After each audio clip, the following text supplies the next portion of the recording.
Hello everyone, welcome back to our MRP series. So as मतलब इतनी सारी classes मैंने एमआरपी की ले ली, so you already aware that कि MRP is something the must remember point series that I started for NORCET exam. So today's our integumentary system का है। सो इंटीग्यूमेंट्री सिस्टम में the important point that you should know in medical surgical nursing में, so that is आज मैं cover करने वाली हूँ। सो integumentary system में आपको the most important thing you know that कि first of all the largest organs is of our body is the skin. So skin is the largest organ that is around 15 to 20 square meter होता है, ठीक है ना। So this is the important one liner MCQ. Then coming to the layering of the skin. So layer में हमारा epidermis, the most upper layer, epidermis है, dermis है, and then हमारा हाइपोडर्मिस है। So this three is the important layer you should no. So epidermis, dermis and subcutaneous या फिर hypodermis. इसमें आपको इम्पोर्टेंट पॉइंट क्या याद रखना है, दैट इज कि एपिडर्मिस में बहुत सारे सेल्स होते हैं, जैसे कि हॉर्नी सेल्स क्या करते हैं, इट प्रोवाइड अ प्रोटेक्शन, है ना, जो kind of barrier, kind of protection provide करता है, डिहाइड्रेशन से प्रिवेंट करता है। सो हॉर्नी मतलब कि प्रोटेक्शन प्रोवाइड करता है। किरेटिनोसाइट्स मतलब क्रेटीन रिलीज करता है। सो किरेटिनोसाइट्स क्या करता है, इट इज अगेन एक स्ट्रेंथ प्रोवाइड करता है हमारे स्किन को, ठीक है ना। मिलेनोसाइट्स मतलब कि melanin, that is the pigment release करता है, एंड ये मिलेनिन क्या करता है, काइंड ऑफ पिगमेंट है। सो ये हमारा अल्ट्रावायलेट जो हार्मफुल रेज होती है सन की, उससे प्रोटेक्ट करता है। सो ये सब कुछ प्रोटेक्शन में ही हेल्प कर रहा है, ठीक है ना। मार्कल सेल क्या है, जो हमारे नर्व्स है ना, नर्व्स की जो एंडिंग है, जो हमारे सेंसरी नर्व की एंडिंग है, वहां पे ये मार्कल सेल रहते हैं। So basically sensation, touch sensation में ये हेल्प करता है। उसके अलावा लंगरहन सेल्स, ये क्या करता है, ये इम्यूनिटी प्रोवाइड करता है। सो ये सारे जितने भी सेल्स है जो एपिडर्मिस में प्रेजेंट है, horny cells, keratinocytes, melanocytes, Merkel cells, Langerhans cells, basically ये काइंड ऑफ प्रोटेक्शन हमारे स्किन को प्रोवाइड कर रहा है, ठीक है ना। Coming to the dermis layer, so ये हमारा एपिडर्मिस है, this is the epidermis layer. Then coming to the dermis layer, and you can see in this picture and well appreciate that कि जो हमारा डर्मल लेयर है, dermis layer है, उसमें आपको sweat gland, nerve, blood vessels, आपको ऐसे hair follicles, मतलब ये सब कुछ दिखेगा। सो ये it is very highly vascular layer, है ना। सो डर्मिस में आपको ब्लड वेसल्स, नर्व हो गए, लिम्फ ग्लैंड हो गया, स्वेट ग्लैंड्स हो गया, सिबेसियस हो गया, हेयर रूट्स हो गया। सो ये सब कुछ कहाँ प्रेजेंट होता है, डर्मिस लेयर में होता है। Coming to the last layer, that is the subcutaneous या फिर हाइपोडर्मिस। सो बेसिकली ये एडिपोज टिश्यू और क्या बोलते हैं, कोलेजन से बना होता है। सो ये काइंड ऑफ कुशन प्रोवाइड करता है, बैरियर प्रोवाइड करता है ना। सो ये हमारी लेयरिंग के बारे में हो गया। उसके बाद कमिंग टू द डिजीज के बारे में अगर हम बात करें तो SLE, that is systemic systemic systemic lupus erythematosus, है ना, ल्यूपस इरेथेमेटस, ठीक है ना। सो इसमें क्या होता है, SLE में, SLE that is systemic lupus erythematosus. So that disease is a auto immune, very very important, this is the auto immune multi system inflammatory disease है। सो ऑटो इम्यून है मतलब कि खुद की जो एंटीबॉडीज प्रोड्यूस होगी, and ये antibodies खुद के जो हेल्दी टिश्यूज है उसको डिस्ट्रॉय करने लग जाएगी, ठीक है ना। सो ऑटो इम्यून है, प्लस ये किसको किसको डिस्ट्रॉय करेगी, मल्टी सिस्टम को है, मल्टी सिस्टम को अफेक्ट करेगी। मल्टी सिस्टम में कौन कौन से मैं आगे बताऊंगी। And it will lead to inflammatory, so it is auto immune multi system inflammatory disease है। सो बेसिकली स्किन को अफेक्ट करेगा, तो स्किन में वेरी वेरी इंपॉर्टेंट आपको क्या देखने को मिलेगा, बटरफ्लाई रैश। तो एग्जाम में यहाँ से इंपॉर्टेंट MCQ आता है कि बटरफ्लाई रैश कहाँ प्रेजेंट होता है, तो SLE में। सिस्टेमिक ल्यूपस इरेथेमेटोसिस में आपको बटरफ्लाई या फिर मलार रैश प्रेजेंट होता है। As you can see in this picture, this is the butterfly rash और malar rash present in SLE, ठीक है ना। उसके अलावा ओरल अल्सर्स और फोटो सेंसिटिविटी होती है, ठीक है ना। उसके अलावा ये हमारे मस्कुलो स्केलेटल सिस्टम को अफेक्ट करता है। तो बेसिकली जॉइंट पेन होगा, जॉइंट में इन्फ्लेमेशन होगा तो जॉइंट पेन होगा, है ना। So arthritis, joint pain, myalgia, है ना, ये सारा मस्कुलोस्केलेटल में देखने को मिलता है। किडनी को भी अफेक्ट करता है। सो किडनी में क्या करता है, ल्यूपस नेफ्राइटिस करता है। ल्यूपस नेफ्राइटिस की वजह से क्या होगा, प्रोटीन जो है एक्सक्रीट हो जाएगा यूरिन से, blood blood in the urine, so आपको प्रोटीनूरिया, हिमेचूरिया, उसके अलावा प्रोटीन जो है बॉडी से जाने लगेगा, तो प्रोटीन कम होगा तो एडिमा होगा, ठीक है ना, हाइपरटेंशन होगा। सो किडनी में ये सारी प्रॉब्लम्स देखने को मिलेगा। उसके अलावा हार्ट को भी अफेक्ट करता है। सो स्किन, मस्कुलोस्केलेटल सिस्टम हो गया, और हमारे किडनी हो गए, और हार्ट हो गया। सो हार्ट में जो लेयरिंग है ना, that is pericardium, myocardium, endocardium, वहाँ पे स्वेलिंग हो जाती है। सो एंडोकार्डाइटिस, पेरिकार्डाइटिस, मायोकार्डाइटिस देखने को मिलता है। इसका जो डायग्नोसिस है, डायग्नोसिस ऑफ चॉइस बोले तो ANA, that is the anti nuclear antibody test करते हैं। और ट्रीटमेंट में क्या देंगे, it is autoimmune disease है प्लस इन्फ्लेमेटरी डिजीज है, सो हम स्टेरॉइड्स प्लस इम्यूनोसप्रेसेंट्स बेसिकली देते हैं, ठीक है ना। So this all the point you have to know regarding SLE, that इज सिस्टेमिक ल्यूपस इरेथ्रोमेटोसिस, ठीक है ना। Coming to the next, that is the herpes zoster infection. So herpes zoster infection जिसको सिंगल्स भी बोलते हैं, so it is cause by the herpes zoster virus, है ना, herpes zoster virus, herpes zoster virus. So this virus will lead to chicken pox, you already know. So herpes zoster virus की वजह से chicken pox हुआ, let's suppose किसी को chicken pox हुआ है एंड चिकन पॉक्स हो गया, वो ठीक हो गया, बट वो जो वायरस है ना, वो हमारे जो डोर्सल रूट गैंग्लिया होता है वहीं पे वो ऐसे प्रेजेंट होते हैं। सो वो फिर से रीएक्टिवेट हो गया, लेट्स सपोज जो जिसको चिकन पॉक्स हुआ था उसकी इम्यूनिटी वीक हो गई है ना, या फिर वो ओल्डर एज में इम्यूनिटी वीक हो गई है, तो वो जो वायरस है वो वापस से रीएक्टिवेट हो जाएगा। वापस से रीएक्टिवेट होने के बाद क्या करेगा, हर्पिस जोस्टर इन्फेक्शन करेगा। So virus remain latent in the dorsal root ganglia and when it get reactivate, inflammation of the nerve, क्योंकि DRG डोर्सल रूट गैंग्लिया के पास है तो नर्व में इन्फ्लेमेशन करेगा प्लस स्किन लीजन्स देखने को मिलेगा। तो ये दो इंपॉर्टेंट फाइंडिंग्स देखने को मिलेगा इन हर्पिस जोस्टर इन्फेक्शन में।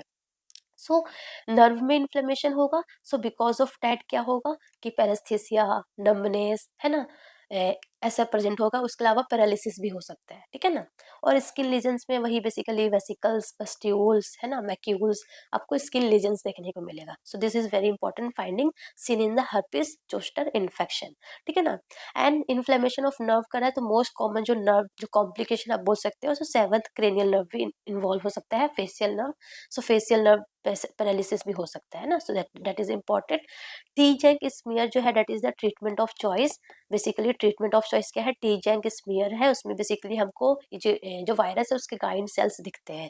और ट्रीटमेंट में क्या देते हैं, एंटीबायोटिक्स। एंटीबायोटिक में basically acyclovir, acyclovir, acyclovir is the treatment of choice, है ना। सो that is the treatment of choice, and T-Junk smear is, sorry, that is the drug of that is the treatment of choice, और you can see diagnosis of choice, है ना।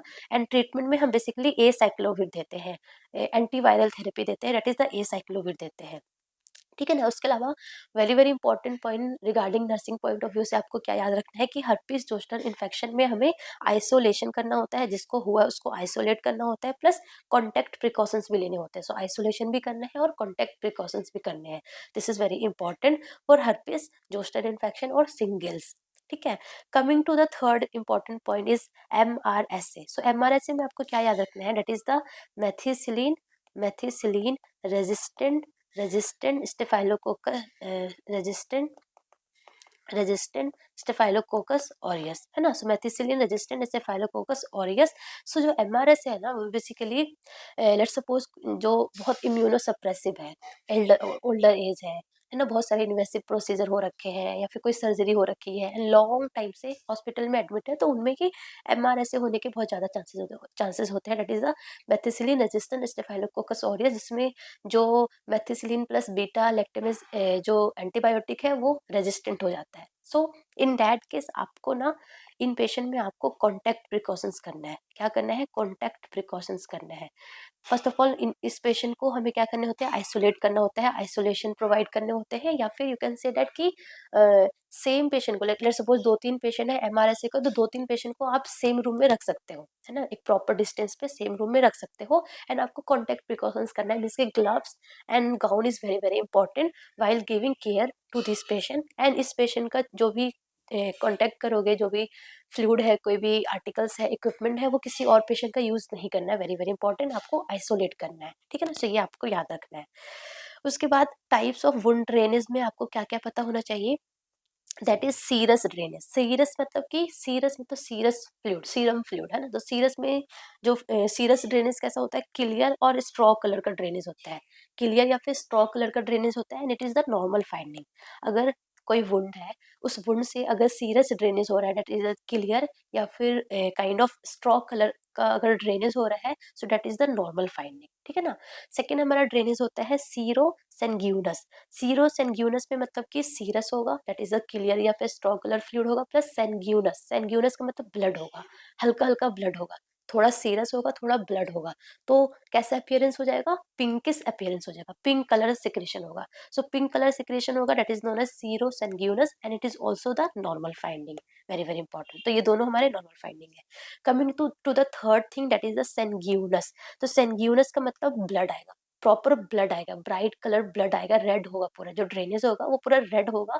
सो basically ये क्या indicate कर सकता है कि वहाँ पे ब्लीडिंग हो रही है ना, ब्लीडिंग हो रही है। सो it is abnormal finding, it is abnormal finding, very very important. ऐसी फाइंडिंग नहीं होना चाहिए। नॉर्मली जो ड्रेनेज है वो या तो सीरस होना चाहिए या तो सीरो सेंग्यूनस होना चाहिए, सेंग्यूनस नहीं होना चाहिए। देन लास्ट हमारा है दैट इज प्यूरुलेंट।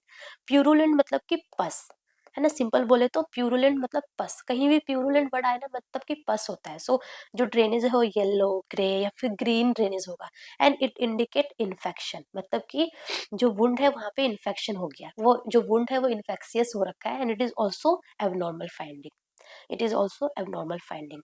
तो serous and serous sanguineous is the normal finding. अगर सेंग्यूनस ड्रेनेज हो रहा है या फिर प्यूरुलेंट ड्रेनेज हो रहा है तो ये हमारा एबनॉर्मल फाइंडिंग है। This is very very important. Purulent हो रहा है मतलब कि इन्फेक्शन हो रखा है, सेंग्यूनस हो रहा है मतलब कि वहां पे ब्लीडिंग हो रही है, वहां पे एक्टिव ब्लीडिंग हो रही है, ठीक है ना।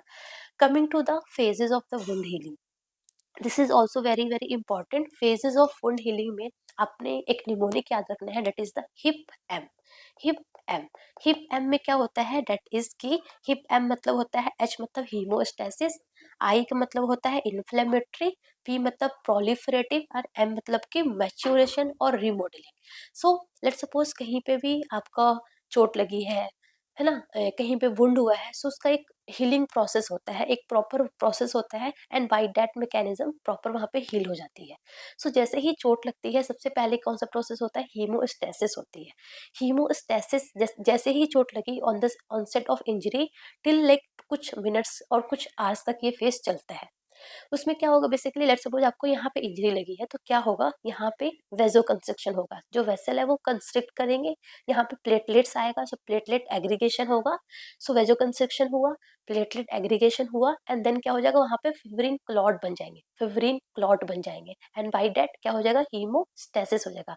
ब्लड का जो फ्लो था वो क्या हो जाएगा, स्टॉप हो जाएगा, है ना, ब्लड जो बह रहा था वो स्टॉप हो जाएगा। सो हीमोस्टेसिस, हीम को स्टेसिस कर दिया, है ना। सो हीमोस्टेसिस मतलब कि immediate to few second to minutes तक रहेगा। यहाँ पे प्लेटलेट्स आएंगे, फिब्रीन आएंगे, वेजोकंस्ट्रिक्शन होगा, प्लेटलेट्स आएंगे एंड फिब्रीन क्लॉट बन जाएगा, फिब्रिन क्लॉट बन जाएगा। So that is the haemostasis. Coming to the second part, that is the inflammatory. So inflammatory में क्या होगा, इन्फ्लेमेटरी जो है वो लाइक आफ्टर हीमोस्टेसिस के बाद इन्फ्लेमेटरी प्रोसेस स्टार्ट होता है and it is like up to 3 days 4 days up to 5 days तक ये प्रोसेस चलता रहता है। सो इन्फ्लेमेटरी, सो इन्फ्लेमेशन होगा।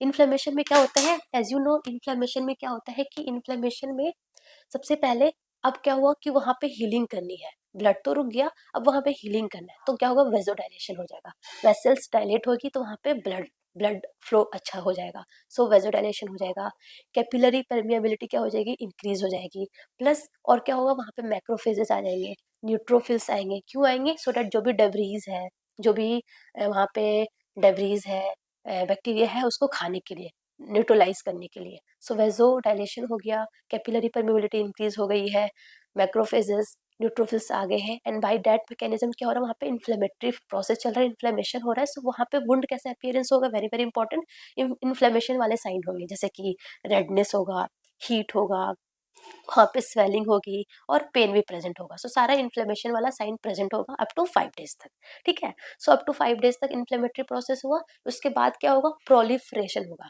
प्रोलिफरेशन होगा मतलब कि जो भी कट हुआ था वहाँ पे जो भी टिश्यूज हटे थे अब उसका प्रोलिफरेशन स्टार्ट हो जाएगा, वहाँ पे वापस से वो टिश्यूज बनने लग जाएंगे, वहाँ पे जो एपिथेलियम जो कट हुआ था वहाँ पे एपिथेलियलाइजेशन होगा, ग्रेनुलेशन होगा, है ना। सो प्रोलिफरेटिव जो है वो लाइक अप टू डेज से लेके वीक तक चलता रहता है। सो डेज टू वीक तक चलेगा। इसमें बेसिकली क्या होगा, फाइब्रोब्लास्ट प्रोलिफरेशन होगा, कोलेजन सिंथेसिस होगा, एंजियोजेनेसिस जैसे ब्लड वेसल जो कट हुए थे उसका बनना स्टार्ट हो जाएगा, ग्रैनुलेशन टिश्यू फॉर्म होगा, एपिथेलियलाइजेशन होगा, है ना। सो जो वुंड एरिया है ना वो बेसिकली रेड मॉइस्ट फ्रेजाइल आपको दिखने को मिलेगा।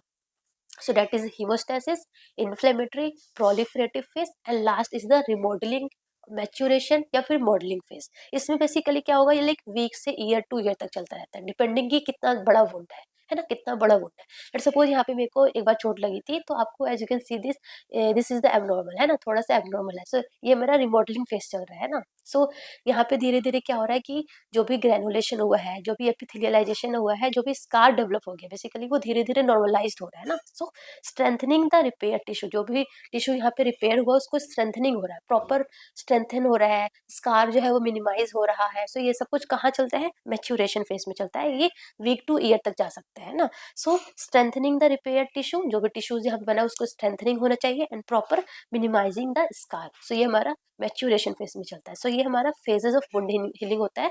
This is also very important, ये भी एग्जाम में पूछते हैं। उसमें ऐसे कैसे पूछते हैं कि फाइब्रोब्लास्ट प्रोलिफरेशन या फिर एपिथेलियलाइजेशन कौन से फेज में होगा। So it is occur in proliferative phase. So इस तरीके का एमसीक्यू आता है, ठीक है ना। सो ये भी इंपॉर्टेंट है। Coming to the next topic that is the scleroderma. So scleroderma में आपको क्या याद रखना है कि स्क्लेरोडर्मा अगेन, जैसे कि एसएलई भी हमारा ऑटो इम्यून डिजीज था, ऐसे ही स्क्लेरोडर्मा भी क्या है, ऑटो इम्यून डिजीज है। ऑटो इम्यून है, auto immune connective tissue disorder है, जिसकी वजह से क्या होता है, ऑटो इम्यून है, कनेक्टिव टिश्यू डिसऑर्डर है। सो यहाँ पे क्या होगा, एक्सेसिव कोलेजन डिपोजिशन होने लग जाएगा, है ना, एक्सेसिव कोलेजन डिपोजिशन होने लग जाएगा, ठीक है ना। जिसकी वजह से क्या होगा, जो स्किन है ना वो हार्ड हो जाएगा, लाइक स्किन में किसी अदर इंटरनल ऑर्गन्स में कोलेजन का एक्सेसिव डिपोजिशन हो जाएगा एंड बिकॉज ऑफ दैट जो स्किन है वो हार्ड हो जाएगी, जो ऑर्गन्स है वो क्या होने लग जाएंगे, हार्डनिंग होने लग जाएंगे। So this is very important as scleroderma, that is autoimmune connective tissue disorder, जिसमें एक्सेसिव कोलेजन क्या होने लग जाते हैं, एक्सेसिव कोलेजन जो है वो डिपॉजिट होने लग जाते हैं, जिसकी वजह से स्किन जो है वो हार्ड हो जाती है।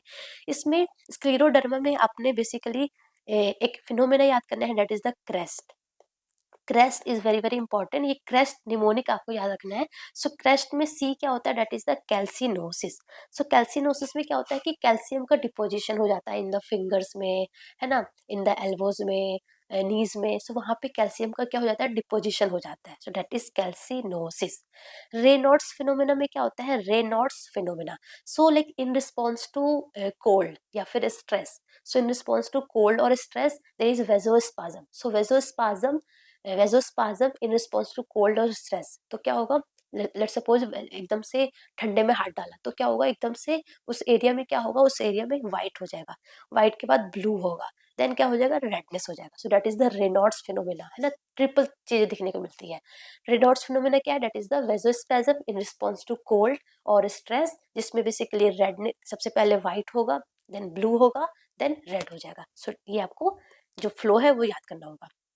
देन ई क्या है, E is the oesophageal dysfunction और डिसमोटिलिटी। सो जो हमारा इसोफेगस है वहां पे भी डिसमोटिलिटी होगा, तो जिसकी वजह से डिस्फेजिया हो गया, या फिर GERD that is the gastroesophageal reflux disease देखने को मिलेगा, है ना। सो ये हार्ट बर्न होगा। सो ये सारे सिम्टम्स आपको दिखने को मिलेगा इन इसोफेजियल डिसफंक्शन और डिसमोटिलिटी। उसके अलावा स्क्लीरोडक्टिली में जो फिंगर्स है ना, वो क्या हो जाएगा, हार्डनिंग हो जाएगा, hardening of this finger, that is known as sclerodactyly. उसके अलावा टेलेंजिएक्टेसिस। सो टेलेंजिएक्टेसिस में क्या होता है, जो सुपरफिशियल ब्लड वेसल्स है, कैपिलरीज है, वो क्या हो जाती है, डायलेटेड हो जाती है। डायलेटेड हो जाती है तो ऐसे आपको पिन पॉइंट रेडिश अपीयरेंस होता है ना। सो फेस पे, लिप्स पे, हैंड पे जो डायलेटेड सुपरफिशियल ब्लड वेसल्स है वो डायलेट हो जाती है, तो रेड पिन पॉइंट लीजन्स देखने को मिलते हैं, that is known as telangiectasis. So C is the calcinosis, R is the Raynaud's phenomena, E is the esophageal dysmotility, S is the sclerodactyly and T is the telangiectasis. So ये आपको crest phenomena in scleroderma आपको याद करना है, ठीक है ना। And it is autoimmune connective tissue disorder जिसमें excessive collagen का deposition होने लग जाता है, ठीक है। Coming to the next thing is the frost bite. It is also very very important. उसमें आपको एक बहुत important कैरेक्टरिस्टिक्स फाइंडिंग आपको याद करना है इन फ्रॉस्ट बाइट में, that is the degree of frostbite. So first degree में क्या होता है, फर्स्ट डिग्री में क्या होता है, that is the superficial skin, only superficial skin involve होगा फर्स्ट डिग्री में। एंड यहाँ पे क्या होगा, कोई भी ब्लिस्टर नहीं होगा, ओनली नंबनेस, पैलर या फिर रेडनेस होगा, जहाँ पे भी आपने लॉन्ग, बेसिकली फ्रॉस्ट बाइट क्या होता है, because of the long exposure to cold, like कि -4 डिग्री, -5 डिग्री, -6 डिग्री पे आपने बहुत लॉन्ग टाइम तक अगर आपका एक्सपोजर हुआ है, so because of that frostbite हो जाता है। सो फ्रॉस्ट बाइट में डिग्री होता है, पहले फर्स्ट डिग्री होगा, देन आपने उस टाइम भी मैनेज नहीं किया तो सेकंड डिग्री होगा, देन थर्ड डिग्री हो जाएगा, देन फोर्थ डिग्री हो जाएगा, काइंड ऑफ बेडसोर की तरह है ना, बेडसोर में फर्स्ट डिग्री बेडसोर होता है, फिर सेकंड डिग्री होता है, फिर आपने तभी भी प्रॉपर आपने स्टेप्स नहीं लिया, पोजिशनिंग नहीं कराया, ड्रेसिंग प्रॉपर नहीं की, तो वो third degree and then fourth degree हो जाता है। वैसे ही फ्रॉस्ट बाइट भी ऐसे first degree, second degree, third degree and fourth degree होता है। सो फर्स्ट डिग्री में क्या होगा कि ओनली सुपरफिशियल स्किन इन्वॉल्व होगा, लाइक बेडसोर की तरह सुपरफिशियल स्किन इन्वॉल्व है, तो वहाँ पे से रेडनेस, पैलर, नंबनेस होगा, ठीक है ना। And very very important, it is reversible, fully reversible है, यहाँ पे ब्लिस्टर फॉर्म नहीं होते हैं, इंपॉर्टेंट फाइंडिंग है ना। ब्लिस्टर फॉर्म नहीं होता है and it is fully reversible, जैसे ही आपको कोल एक्सपोजर था, आपने रिमूव कर दिया वहां से एरिया को एंड प्रॉपर उसको वार्म किया, तो फुल्ली रिवर्सिबल है, नॉर्मल हो जाएगा आपका स्किन, ठीक है ना। सेकंड डिग्री में क्या होगा कि स्किन भी इन्वॉल्व है प्लस डर्मिस भी इन्वॉल्व है ना, एपिडर्मिस, डर्मिस, देन हमारा हाइपोडर्मिस होता है, तो सुपरफिशियल डर्मिस तक के इन्वॉल्व हो जाएगा। एंड यहाँ पे क्या होगा, इंपॉर्टेंट थिंग इसकी, यहाँ पे ब्लिस्टर फॉर्म हो जाएगा, फ्लूइड फिल्ड क्लियर ब्लिस्टर होगा। फर्स्ट डिग्री में ब्लिस्टर फॉर्म नहीं होगा, सेकंड डिग्री में ब्लिस्टर फॉर्म होगा, बट यहाँ पे जो ब्लिस्टर जो फॉर्म होगा उसमें जो फ्लूइड है वो कैसा होगा, क्लियर फ्लूइड होगा, क्लियर फ्लूइड होगा, very very important. And it also heal with minimal scarring, so ये भी हील हो जाएगा, आपने वहां से हटाया जहाँ पे कोल्ड एक्सपोजर से हटाया, आपने वार्म वाटर में इमर्स किया एंड देन धीरे धीरे हील हो जाएगा, ठीक है ना। Coming to the third degree, third degree में क्या है कि ये सबक्यूटेनियस टिश्यू तक इन्वॉल्व है, सो एपिडर्मिस, डर्मिस और सबक्यूटेनियस टिश्यू भी इन्वॉल्व है। एंड यहाँ पे भी ब्लिस्टर फॉर्म होगा, but very very important thing is that कि यहाँ पे जो ब्लिस्टर फॉर्म होगा वो ब्लड फिल्ड होगा, यहाँ पे जो ब्लिस्टर है उसमें ब्लड होगा, सो हेमरेजिक ब्लिस्टर होगा। यहाँ पे कैसा ब्लिस्टर होगा, हेमरेजिक ब्लिस्टर होगा, यहाँ पे फ्लूइड फिल्ड क्लियर ब्लिस्टर था, यहाँ पे हेमरेजिक ब्लिस्टर होगा, ठीक है। एंड यहाँ पे जो वुंड एरिया है वो like blue, grey, discolouration, scar formation हो जाएगा। एंड यहाँ पे आपको डिब्राइडमेंट की नीड हो जाएगी, है ना, यहाँ पे आपको डिब्राइडमेंट करना पड़ेगा। अभी तक फर्स्ट डिग्री सेकंड डिग्री में डिब्राइडमेंट की नीड नहीं है, बट इन थर्ड डिग्री में आपको डिब्राइडमेंट करना होगा, ठीक है ना। Coming to the fourth degree, जिसमें आपका like epidermis, dermis, subcutaneous and even like muscles, bone, ligaments सब कुछ इन्वॉल्व हो जाएगा, है ना, that is known as fourth degree, है ना। सो यहाँ पे ब्लिस्टर फॉर्म नहीं होगा, यहाँ पे ना ही ब्लिस्टर होगा, ना ही आपको पेन होगा, ना ही यहाँ पे आपको एडिमा होगा, है ना। So no blister, no oedema, no pain, क्योंकि जो हमारे नर्व्स है वो पूरा डिस्ट्रॉय हो गया है ना। सो यहाँ पे कोई ब्लिस्टर, कोई पेन नहीं होगा, कोई एडिमा नहीं होगा, वेरी वेरी इंपॉर्टेंट। एंड यहाँ पे एम्प्यूटेशन की नीड है, तो थर्ड डिग्री में डिब्राइडमेंट की नीड है, फोर्थ डिग्री में एम्प्यूटेशन की नीड है, ठीक है ना। एंड इन फ्रॉस्ट बाइट होता है like first degree second degree में हमें रिवॉर्मिंग करना होता है। रिवॉर्मिंग में हम क्या करते हैं, वार्म वाटर में इमर्स करते हैं फॉर 15 मिनट टू 1 आवर के लिए। एंड वो जो वार्म वाटर का जो टेम्परेचर होता है that is 37 to 39 degree Celsius होना चाहिए। And very very important, dry heat avoid करना है, avoid using dry heat. And one more important thing कि नेवर रब और मसाज द पार्ट, की लेट्स सपोज यहाँ पे फ्रॉस्ट बाइट हो तो उसको ऐसे रब रब रब करके हीट प्रोड्यूस कर रहे हैं, तो मसाज या फिर रब नहीं करना, it is avoided. Warm heat नहीं डालना है, वाटर, वार्म वाटर में इमर्स करना है, ठीक है ना। So this all the important point you should know regarding frostbite, right. Coming to the next thing is the Steven Johnson syndrome. तो स्टीवन जॉनसन सिंड्रोम के बारे में आपको क्या पता होना चाहिए, डेट इज की जो स्टीवन जॉनसन सिंड्रोम है ना, it is type 4 hyper sensitivity reaction है, that is drug induce. So let suppose कोई ड्रग है ना, लाइक कुछ एंटी एपिलेप्टिक्स ड्रग होते हैं, कीमोथेरेपी हो गया, है ना, क्या बोलते हैं, ये हमारा पेनिसिलिन ड्रग्स हो गया, सल्फोनामाइड्स हो गया, ठीक है ना, या फिर एटीटी से भी किसी किसी को हो जाता है। सो ये ड्रग की वजह से क्या होता है, there is type 4 hyper sensitivity reaction, तो इसमें क्या हो जाता है, एपिडर्मल नेक्रोसिस हो जाता है। सो Steven Johnson syndrome is the type for hypersensitivity reaction in response to some drug. So because of that क्या होगा, there is epidermal necrosis. And epidermis कितना involve होगा, very very important, less than 10% body surface area अगर involve है तो उसको हम Stevens Johnson syndrome कहते हैं. तो epidermal necrosis हो रहा है तो क्या होगा, एरेथीमा होगा, स्किन रैशेस होगा, ब्लिस्टर होगा ऑन द स्किन. तो ये सारे अपीयरेंस दिखता है इन ड्रग. तो क्या करना है, फटाफट उस ड्रग को स्टॉप करना है एंड डॉक्टर को इन्फॉर्म करना है, वेरी वेरी इंपॉर्टेंट. तो स्टीवेंस जॉनसन सिंड्रोम जब भी होता है तो हमें ड्रग को डिसकंटिन्यू करना होता है, स्टॉप करना होता है ना. सो ये आपको इंपॉर्टेंट पॉइंट याद करना है regarding Stevens Johnson syndrome. Coming to the next thing is की कुछ डेफिनेशन से एमसीक्यू आता है इन वन लाइनर में, लाइक नॉर्सेट प्री में आ सकता है या फिर कंबाइनिंग फॉर्म में भी आ जाता है. तो macule, papule, plaque, blister, papule है ना, ये सारा बहुत कंफ्यूजिंग है. तो आज आपको एकदम अच्छे से इजी वे में याद हो जाएगा ये बेसिकली होता क्या है. सो अगर हम बात करें मैक्यूल का, तो मैक्यूल क्या होता है, मैक्यूल मतलब कि फ्लैट मार्क और स्पॉट. तो इसमें काइंड ऑफ फ्रेकल्स देखे ना आपने, फ्रेकल्स की तरह होते हैं ये, है ना. तो इसमें फ्लैट होगा, ऐसे रेस्ड पार्ट नहीं होगा, जस्ट फ्लैट मार्क्स, है ना. मैक्यूल मतलब कि फ्लैट मार्क और फ्लैट स्पॉट. तो काइंड ऑफ फ्रेकल्स की तरह होगा, तो इसमें कोई रेस्ड पार्ट नहीं होगा. This is very very important. Macule simple क्या होता है, फ्लैट होता है. मैक्यूल मतलब फ्लैट मार्क और फ्रेकल्स. पेप्यूल क्या होता है, ये पेप्यूल इज काइंड ऑफ पेक्यूल ही होता है बट ये थोड़ा रेज्ड होता है. यहाँ पे क्या था, ये फ्लैट था, बट पेप्यूल क्या होगा, रेज्ड होगा. That is important. तो small raised solid bump that is known as papule. So macule flat, papule मतलब raised macule is known as papule, ऐसे याद कर लो, ठीक है ना. प्लेग क्या होता है, प्लेग मतलब कि पेप्यूल अगर 2-3 पेप्यूल अगर एक साथ मिल जाएगा तो उसको हम प्लेग बोलेंगे, है ना. So large raised lesion is known as plaque. तो पहले मैक्यूल था, फ्लैट था, देन पेप्यूल थोड़ा रेज्ड हो गया, एंड प्लेग मतलब कि 2-3 पेप्यूल मिल गए तो वो प्लेग बन गया, ठीक है. कमिंग टू वेसिकल्स, तो वेसिकल्स क्या होता है, ब्लिस्टर होता है, बट वो ब्लिस्टर कैसा होता है, वाटर फिल्ड ब्लिस्टर होता है और स्मॉल इन साइज होता है. Small fluid filled blister is known as vesicle. And pustules क्या होता है कि जो जो वेसिकल्स जो है वो पस होगा उसमें, अगर उसमें पस होगा तो उसको हम पस्ट्यूल्स बोलेंगे. तो रेज्ड लीजन विथ पस इज नोन एज पस्ट्यूल्स, ठीक है. तो इतना आपको आई थिंक समझ में आ गया होगा, macule, papule, plaque, blister and क्या बोलते हैं, पस्ट्यूल्स, ठीक है.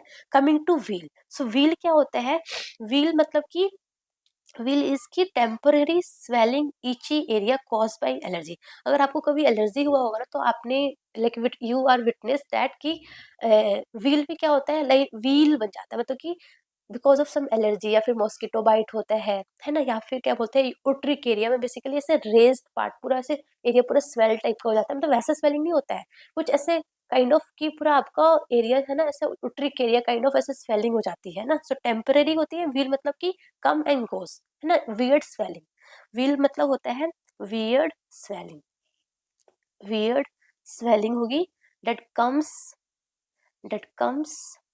And goes. Very very important, आपको अच्छे से याद रहेगा.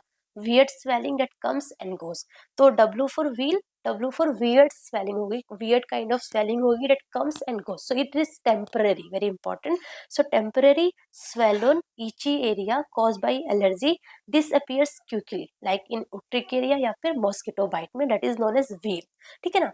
Coming to scar, so scar क्या है, कोई भी पार्ट हमारी बॉडी में जब हील होता है तो वहां पे क्या फॉर्म हो जाता है, स्कार फॉर्म हो जाता है. So healed skin after injury या फिर surgery that is known as scar. और किलॉइड क्या होता है, अगर वो एक्सेसिव स्कार का ग्रोथ हो गया, अगर वो जो स्कार है उसका एक्सेसिव ग्रोथ हो जाएगा that is known as keloid, मतलब किलिंग स्कार, स्कार को वो किल कर दिया, एक्सेसिव ग्रोथ हो गया. So that is known as keloid. तो ये जो डेफिनेशन है बहुत सिंपल है, बट 2-3 बार रिवाइज करोगे तो याद हो जाएगा, बहुत सिंपल है, ठीक है ना. Coming to the next topic that is very important also. यहाँ पे क्या है, टाइप ऑफ स्किन ग्राफ्ट.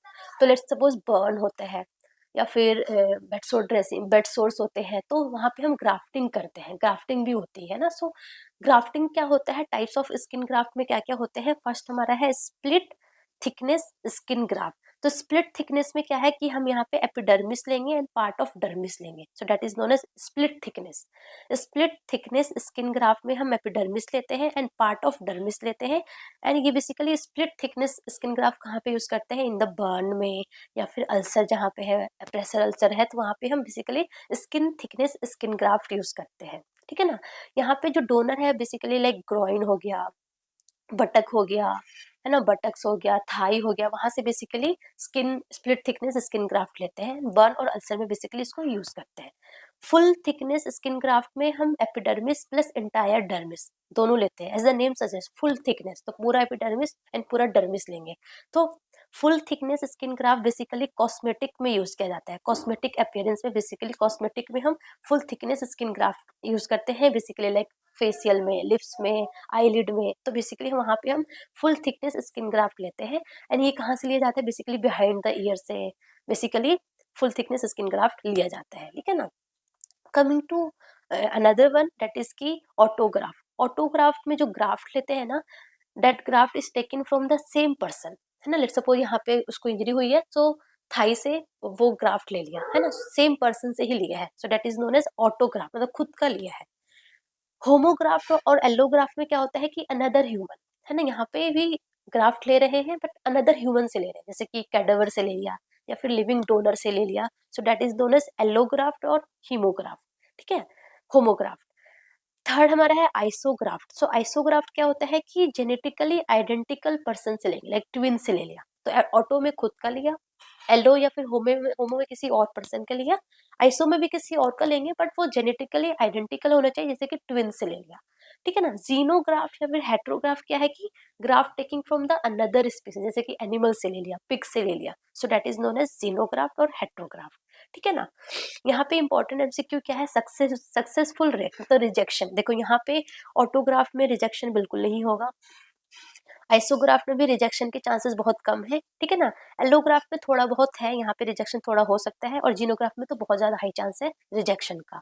तो अगर हम सक्सेसफुल रेट बात करें तो सक्सेसफुल रेट में सबसे बेस्ट कौन है, ऑटोग्राफ्ट। ऑटोग्राफ्ट सबसे बेस्ट है, ऑटोग्राफ सबसे बेस्ट है। देन कौन सा है, देन हमारा हमारा आइसोग्राफ्ट है, ठीक है ना, आइसोग्राफ्ट है, आइसोग्राफ्ट है।